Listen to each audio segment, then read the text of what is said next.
आप सभी दर्शकों को मेरी राम राम। और मैं बेल्जियम गई हुई हूँ और ये सारे यूरोप के कंट्री हैं, जर्मनी, बेल्जियम, फ्रांस। फ्रांस की कैपिटल पेरिस है और बेल्जियम, नीदरलैंड, स्विट्ज़रलैंड, इटली, ये इसके पड़ोसी देश हैं। और अभी हम लोग पेरिस घूम लिए, बेल्जियम में हम रह रहे हैं। और यहाँ भी जैसे कि अपना खुद का सिटी होता है, जैसे हमारे गुड़गांव है, रेवाड़ी है, ऐसे तो यहाँ के जो सिटी हैं हम वो भी घूमे। और हम जर्मनी गए और एक हम लोग यहीं नज़दीक एक और शहर है वहाँ भी गए और पेरिस गए। पेरिस भी हो गया हमारा। और देखो, बहुत पूरा यूरोप तो देखने लायक है, लेकिन किसको देखने को मिलता है। मैं तो बहुत ही लक्की हूँ जो मुझे देखने को मिला। और मेरा बेटा सर्विस करता है और भाऊ भी। और यहाँ का जो पहरान है, यहाँ की संस्कृति है, वो सब जीन्स और टॉप ही है। और मतलब डिसेंट कपड़े पहनते हैं, नॉर्मल अच्छे कपड़े पहनते हैं पूरा। और खाना तो यहाँ का चपाती वगैरह कुछ नहीं है। यहाँ बर्गर, पिज़्ज़ा और ऐसे, जैसे हम लोग तो दाल चावल खा रहे हैं और हम लोग तो चपाती बनाते हैं। गैस नहीं है, इंडक्शन के ऊपर ही, बिजली का इंडक्शन होता है, उसी पे बनाते हैं। और यहाँ जो साफ़ सफाई है वो बहुत ही अच्छा है। ट्रेन है वो भी बहुत ही पूरा क्लीन, बस भी क्लीन, रोड भी क्लीन, रेलवे स्टेशन भी क्लीन। मतलब बहुत साफ़ सफाई है। गंदा कौन करता है? हम ही तो गंदे करते हैं ना। और अगर हम अच्छे हों सभी लोग तो हमारा देश भी गंदा नहीं होगा। तो ये लोग अपना जो कचरा होता है वो चाहे अपने खाएंगे तो भी अपने बैग में पैक कर लेते हैं, अपने घर जाकर डालेंगे, नहीं तो किसी डस्टबिन में डालेंगे। और गीला कचरा अलग, सूखा कचरा अलग, ये लोग करके रखते हैं। 7 दिन में सूखा कचरा लेगा, फिर 7 दिन बाद यानी कि 15 दिन में एक दिन, मतलब सूखा ज़्यादा टाइम में लेता है, जैसे 10 दिन हो जाए, 15 दिन हो जाए। और जो गीला सब्जी का कचरा होता है वो 7 दिन में लेते हैं। और ये लोग पूरा बांध के अच्छे से बैग में पैक करके रख देते हैं और बाद में जब गाड़ी आती है तो दे देते हैं। और यहाँ इतना, मतलब मैं घूमी, जो बिल्डिंगें हैं, ओल्ड बिल्डिंगें, चर्च और म्यूजियम, पैलेस, महल, बहुत देखने लायक थे, बहुत अच्छे हैं।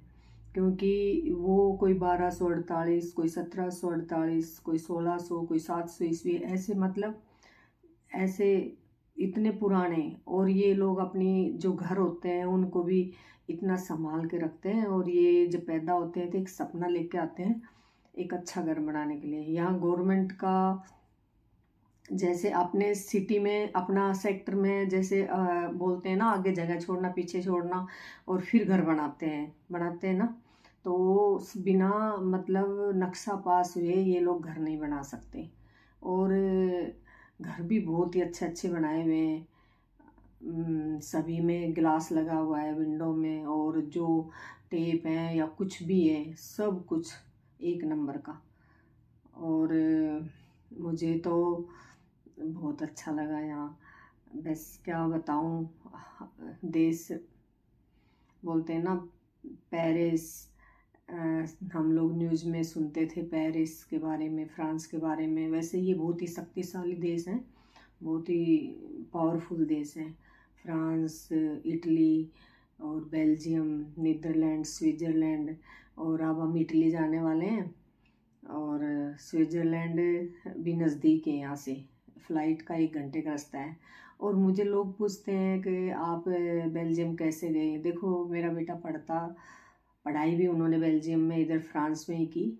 और फिर इन्हों को जॉब भी लग गई। और वीज़ा तो, पासपोर्ट तो हमारा पहले ही बना हुआ था, सर्विस में ही बनवा लिया था। और पासपोर्ट 15 दिन में बनता है, और वीज़ा भी 1 महीने के अंदर आपको अप्लाई करेंगे तो, जैसे घूमने जाओगे तो मिल जाता है।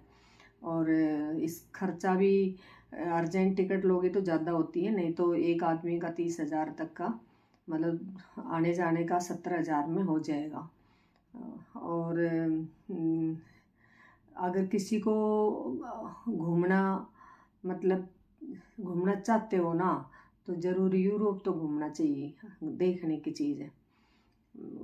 मतलब सब कुछ, कोई किसी भी देश में हम जाते हैं, पेरिस गए, जर्मनी गए, बेल्जियम गए, फिर अभी नीदरलैंड या इटली, स्विट्ज़रलैंड, सब एक जैसे ही हैं, देखने से ऐसा लगता है। और बस मेन तो यहाँ का वही है, मतलब आर्किटेक्ट जो है बनाने वाला, बिल्डिंग नक्शा, और जो मटेरियल से जिससे वो बनाते हैं, ईंट ही है, लेकिन उस ईंट को भी इतने अच्छे से लगाया है ना, बहुत ही मजबूत। मतलब उसका अंदर लिपाई भी नहीं कर रखी। हमारे क्या होता है, ईंट बना देते हैं, ईंट से मकान बना देते हैं, उसकी लिपाई कर देते हैं, लेकिन यहाँ ऐसा कुछ नहीं है। यहाँ की ईंट है, मेरी वीडियो में देखना, लेकिन वो पता नहीं कैसे चिनाई किया है, और ईंट भी दिखाई दे रही है, और वो घर 200 साल, 160 साल पुराने हैं। और यहाँ का खाना तो मैंने आपको बता ही दिया, वही खाना मिलता है इधर।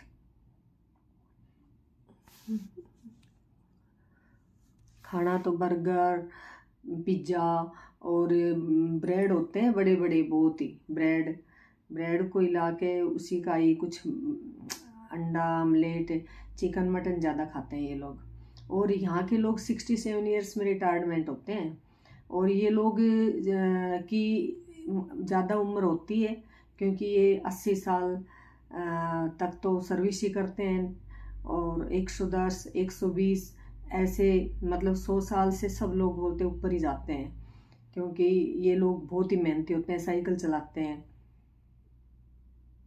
साइकिल पे ड्यूटी जाते हैं, इलेक्ट्रिकल की साइकिल है, यहाँ स्कूटी नहीं है। यहाँ की जो कार चलाते हैं या बस चलाते हैं, उसकी स्पीड भी 90 रखा है। अगर इससे नीचे किया तो, अगर आपने 47, 50 पे चलाया तो कार या बस, तो आपका फाइन है। सिटी के अंदर चलाओगे तो आपको 50 चलाना है, और बाहर हाईवे पे चलाओगे तो आपको 100 से नीचे नहीं चलाना, और 150 किलोमीटर पर आवर ऐसे चलाते हैं ये लोग। और ट्रेन तो यहाँ की 300 है, 300 किलोमीटर पर आवर। और मैं पेरिस गए, वहाँ तो 500 भी हैं, 400 भी हैं। और ऐसे ही हम जर्मनी गए, वहाँ भी। और जर्मनी में हमने एक इतना बड़ा चर्च देखा, मैंने आप वीडियो भी डाली है उसमें। उसमें 1100 सीढ़ी थी, 530 चढ़े और 530 नीचे उतरे, यानी कि मैं 1050 सीढ़ियाँ नीचे उतर के आई और चढ़ के गई। लेकिन मैं आप लोगों को बताना चाहती हूँ, मैं वैष्णो देवी गई तो मैं 13 किलोमीटर पैदल गई, और मैं 7 किलोमीटर नीचे आई, और मैं 21 किलोमीटर एक दिन में चली, मुझे कुछ भी नहीं हुआ। और अब मैं इतने स्टेप चढ़ के गई और उतरी भी मैं, तो मुझे कुछ भी नहीं हुआ। मैं हर लेडीज़ को बोलना चाहती हूँ, प्लीज़, मैं कोई ऐसी फालतू बात नहीं कर रही, आप योगा ज़रूर करिए। मैं योगा की भी वीडियो डाल रही हूँ, आप योगा करिए, सभी योगा करो। योगा करने से बहुत ही हमारे शरीर में शक्ति आती है, और हमारा हमको बहुत ही उससे मजबूत हमारा बॉडी बनती है, शरीर बनता है। और मैं तो बस, अगर मैं योगा नहीं करती तो मैं इतना स्टेप नहीं चल पाती। आप मेरी जो यूट्यूब पे जितना भी मैं योगा की वीडियो डाल रही हूँ, आप ज़रूर देखिए। और बेल्जियम का जितना भी मैं टूर की वीडियो डाल रही हूँ, आप ज़रूर देखिए, इससे ज्ञान मिलेगा। ज्ञान कहीं से भी ले सकते हैं, ज्ञान किसी से भी ले सकते हैं, हम टीवी से ले सकते हैं, एक दूसरे से ले सकते हैं। हम जैसे इस पूरा यूरोप देखेंगे, मेरी वीडियो देखोगे तो आपको ज्ञान मिलेगा उससे। और बस, और तो मैं क्या बताऊँ, मैं बहुत दिन से सोच रही थी आप लोगों के सामने आऊँ, बात करूँ, लेकिन मैं अंदर से टूट चुकी हूँ, मेरे से बातें तो नहीं होती, लेकिन आज मैंने हिम्मत करके आप लोगों के साथ बात किया है। और मैं बहुत अच्छी जगह में रह रही हूँ, और बस मैं जैसे ही मेरा टूर ख़त्म होगा मैं आ जाऊँगी गाँव। और आप सभी को मेरा प्यार भरा नमस्कार। आप स्वस्थ रहें, मस्त रहें, खुश रहें। राम राम जी बहनों सबको।